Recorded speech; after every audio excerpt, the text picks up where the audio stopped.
రాజకీయ ప్రత్యర్థులపై నిత్యం తిట్లదండకంతో విరుచుకుపడే నాయకుల్లో ఒకరైన వల్లభనేని వంశీ కొంతకాలంగా ఎక్కడా కనిపించడం లేదు, ఏమీ వినిపించడం లేదు. 2019 ఎన్నికల్లో టీడీపీ ఎమ్మెల్యేగా గెలిచిన వంశీ ఆ తర్వాత కొంతకాలానికి టీడీపీని వీడి వైసీపీలో చేరారు. అప్పటి నుంచి టీడీపీ ముఖ్య నాయకులను తీవ్రమైన విమర్శలు, ఆరోపణలతో ఎడపెడా తిట్టడంతో వంశీ బాగా పాపులర్ అయ్యారు. కొన్నేళ్ల క్రితం టీడీపీ అధ్యక్షుడు చంద్రబాబు కుటుంబం మీద కూడా తీవ్రస్థాయి వ్యాఖ్యలు చేయడం దుమారం రేపింది. ఆ తర్వాత ఆయన తన వ్యాఖ్యలపై విచారం వ్యక్తం చేశారు. ఇదిలా ఉండగా వైసీపీలో టికెట్ల కేటాయింపు, సమన్వయకర్తల నియామకంపై హడావిడి జరుగుతున్న వేళ వల్లభనేని వంశీ మాత్రం ఎక్కడా కనిపించడం లేదు. నియోజకవర్గంలో ఉంటున్నా బయటకు మాత్రం పెద్దగా ఫోకస్ కాకుండా జాగ్రత్త పడుతున్నారు.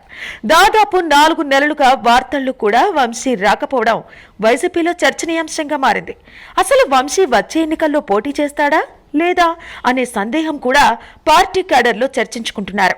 గత ఎన్నికల్లో టీడీపీ తరపున గన్నవరం అసెంబ్లీ నియోజకవర్గం నుంచి గెలుపొందారు.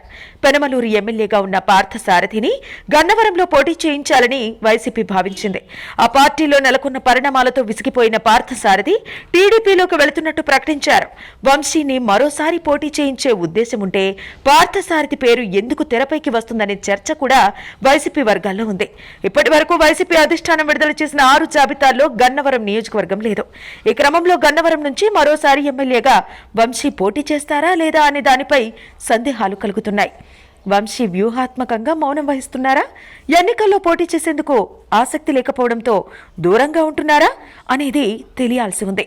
ఎన్నికలపై వైసీపీ నుంచి స్పష్టమైన హామీ వస్తే చూద్దామనే ధోరణిలో ఉన్నారని సన్నిహిత వర్గాలు చెబుతున్నాయి. వంశీ సన్నిహితులకు కూడా అందుబాటులోకి రాకపోవడం, రాజకీయంగా ఎలాంటి ప్రకటనలు చేయకపోవడంతో పోటీలో ఉన్నట్టా లేనట్టా అనే సందేహం అందరిలోనూ నెలకొంది.